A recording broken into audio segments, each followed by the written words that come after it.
He had ordered Domino's every day for 10 years, until the staff realized something was wrong.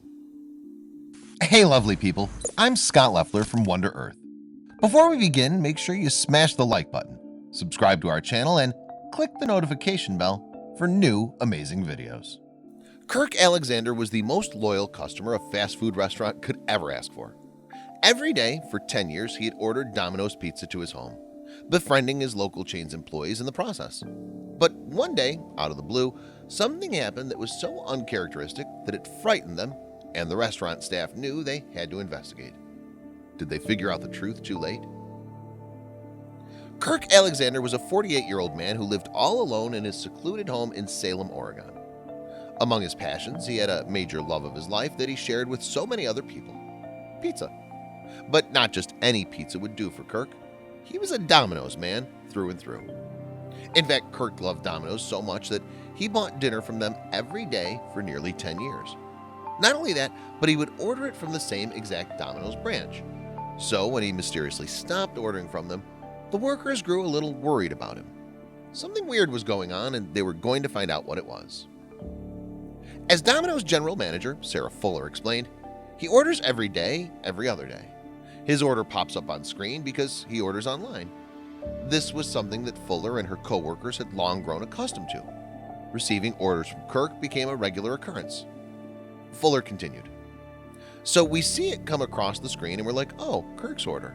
Like most routines in life, it became second nature for them to expect Kirk's nightly request.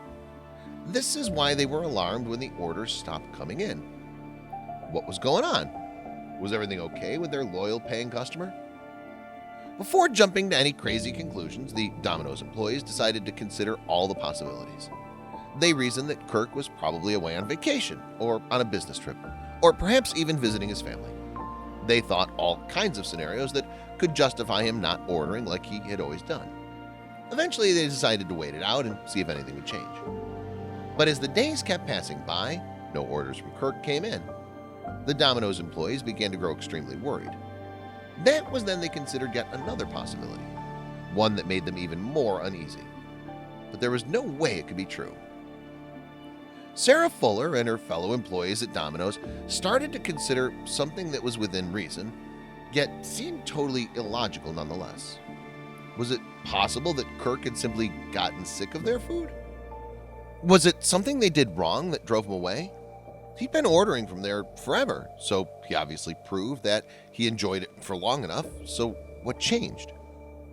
The employees wondered if maybe Kirk simply was tired of eating pizza. Perhaps he was thinking about going on a diet, and separating himself from Domino's was the best way to accomplish that. But while these theories were intriguing, there were a few problems, and some alarming realities that we're about to learn. The fact of the matter is, Kirk didn't just order pizza at Domino's. He would indulge in a myriad of tasty items on the menu, as Sarah Fuller explained in an interview. Kirk is a very well-known customer, but he doesn't have a regular order. He'll order anything from pasta or pizza to sandwiches or wings. It's never the same thing every time. Therefore, they figured he couldn't possibly be getting sick of their beloved fast food chain. Kirk had always loved all the various things on the menu, and it wasn't like him to simply disappear into thin air. So they felt that drastic steps needed to be taken. Finally, an executive decision was made that someone should go check on Kirk. This may seem odd to some people, considering none of these Domino's employees were family members or even close friends with Kirk, but they weren't thinking about that. They had a feeling something was wrong and they were going to act on their gut instinct. So Tracy Hamblin, one of the Domino's workers, actually drove over to Kirk's house to see what was going on there. When he arrived, he saw from the outside that the lights were on. Not only that, but he heard the television playing as well. Curious, Hamblin inched his way closer. As Domino's employee Tracy Hamblin edged his way towards Kirk's front door, he had no idea what lay on the opposite side of it. Both the lights and the television were on, but considering the circumstances, that didn't necessarily mean that everything was all fine. He started knocking on the door, but no one answered. Hamblin continued to knock, but was met with the same unfortunate result. So he decided to call Kirk's cell phone as he stood outside his door. However, this didn't work either, as the phone rang and rang with no answer. That's when Hamblin knew there must be a problem. He rushed back to the restaurant. Tracy Hamblin rushed as fast as he could back to Domino's to tell them what had happened. He'd hoped to find Kirk there alive and well, but all he got was silence, no reply from Kirk's cell phone and no answer at the door. This was so unlike Kirk's character, as he was always friendly and didn't seem like the type to not answer his phone nor his door. However, one of the employees noted that Kirk's health wasn't always in the best shape. In fact, that's the reason that he always wanted his pizza delivered straight to his door. As Hamlin got back to the restaurant, he told them all what had happened. Hamlin returned to the Domino's and told his colleagues what had happened. Hearing the strange circumstances made Sarah Fuller, the general manager, far more concerned. As she later told KOIN 6 News, "We saw the last order was 11 days ago. We knew something wasn't right. That wasn't normal at all." The evidence was starting to pile up, and there was no escaping the fact that something was wrong. But just how bad was whatever had happened to their loyal customer, and furthermore, were the Domino's staff going to do about it? That's when they realized what had to be done. Naturally, the frightened employees of Domino's decided to call the local sheriff. As far as they were concerned, things were far out of their hands, and they wanted to be sure there were professionals on the case. So, employee Tracy Hamlin picked up the phone, dialed 911, and explained the unsettling situation to the cop on the other end of the line. "Well, I need some help on what to do. It could be an emergency," the worker said frantically. "This is Domino's Pizza, and we have a customer that usually orders like every night from us, and he hasn't ordered in 11 days. The police took down all the details and immediately sprang into action. The local officers rushed out to where Kirk lived to see what was going on there. As they arrived at his home, they also noticed that the lights were on and that the television was playing. So the first thing they did was knock on the door and scream Kirk's name. They expected to hear silence, but instead they heard a strange, muffled noise. As they listened closely, the officers realized that what they were hearing was a man crying out for help. They then bashed through the door and looked for Kirk. What they found was poor Kirk, alive but lying on the floor in desperate need of assistance. After the officers found 48-year-old Kirk lying on the floor calling for help, they immediately called up an ambulance, which whisked him away to the nearest hospital. As Kirk lay there on the hospital bed, the doctors started analyzing him and tried to figure out what was wrong. It appeared to be that Kirk had suffered from a stroke, which explained his inability to get off the floor in his home. Thankfully, the doctors were able to stabilize Kirk momentarily, but they were certainly not out of the woods. He'd been without attention for far too long. Would desperate measures need to be taken to save his life? The doctors were worried because there were no witnesses of Kirk's accident, and therefore they had no idea how long he'd been lying there suffering from a stroke. But like diligent professionals, they buckled down and tried to save their patient to the best of their abilities. Eventually, after a long and painful wait, the doctors announced that Kirk was going to be just fine. Understandably, the Domino staff was ecstatic to hear this amazing news. As Sarah Fuller emotionally stated, "We're like a family here, and we were glad we were able to do something to help. We hope he's able to fully recover from this." Nonetheless, the Domino's workers were adamant about one thing. After it became clear that Kirk was going to make a full-scale recovery, everyone wanted to label the Domino's workers as heroes. However, the Domino's staff were having none of it. They didn't want to accept the idea that they were somehow heroic, because in their minds they'd done what any decent person would have done in their stead. As General Manager Sarah Fuller explained, "I think we were just doing our job, checking in on someone we know who orders a lot. We felt like we needed to do something."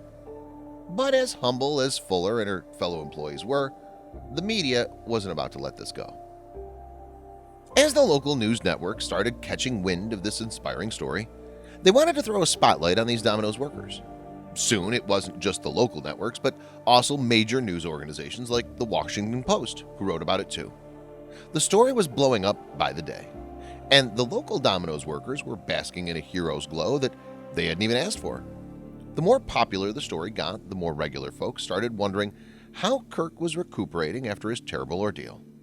It's one thing to make a full recovery, it's another to adapt back into your regular routine, and people wanted answers. Soon the story about Kirk and his local Domino's got so big that even Good Morning America talked about it on their show. Sarah Fuller, along with Domino's assistant manager Jenny Sieber, were interviewed on television so that they could talk about everything that had happened, and possibly give insight as to Kirk's current status. As they recounted the unsettling events that had taken place and how they figured out something was wrong, the host commended them both for their courage to follow their gut instincts. But what the host really wanted to know was how Kirk was doing. The viewers waited anxiously for the answer, and they were shocked by what they said. Since Sarah Fuller and Jenny Sieber had already visited Kirk at the hospital a total of 3 times, they gave the viewers the answers they were waiting for. Sieber explained that the first time they had visited Kirk, he seemed out of it, and he was barely able to speak. In fact, Kirk was only able to respond to yes or no questions. By the second day, things had gotten a little better, but still not great. However, it was on the 3rd day that Kirk finally looked like himself again. The doctors moved him to the rehabilitation wing, and his progress was looking excellent. But the surprises were far from over. The team at Good Morning America had some exciting surprises for the crew at Domino's. Due to their courage, keen attention to detail, and willingness to act, they decided to reward them with a special present. And Robin Roberts, the host of the show, told Fuller and Sieber the meaning of the gift as well. Roberts said, "Since you guys are superheroes, we're going to send you to Captain America: Civil War." Roberts then explained that the entire Domino staff had just been gifted with movie tickets to see Captain America in theaters, as tribute to the heroic acts they'd performed. Yet, even after this kind gesture, the story was not over yet. It's only logical that at some point the story was going to make its way on social media. Once everything started to blow over, the officers over at Marion County Sheriff's Office, who had discovered Kirk immobilized on the floor of his home, wrote a glowing post on Facebook about the heroic actions of the Domino's workers. They especially praised Tracy Hamlin, the Domino's driver, who was the first one to see if anything was wrong at Kirk's house. Part of the Facebook post said, "Thanks to the quick actions of Mr. Hamlin, Mr. Alexander is in stable condition at the Salem Hospital." But was there another lesson to be learned in this story? Everyone knows that while pizza is delicious, it's not the most healthy of foods. Therefore, it raises the question of whether or not Kirk's stroke may or may not have had something to do with his excessive consumption of pizza. At the same time, it's fair to say that without the help of the Domino's workers, Kirk Alexander might not have survived his health scare. So, even if the food isn't the healthiest, in a roundabout way, the fact that he ate there frequently, made friends with the workers, and harbored goodwill actually saved him. Kirk certainly must be thanking his lucky stars that he's still around now to talk about it.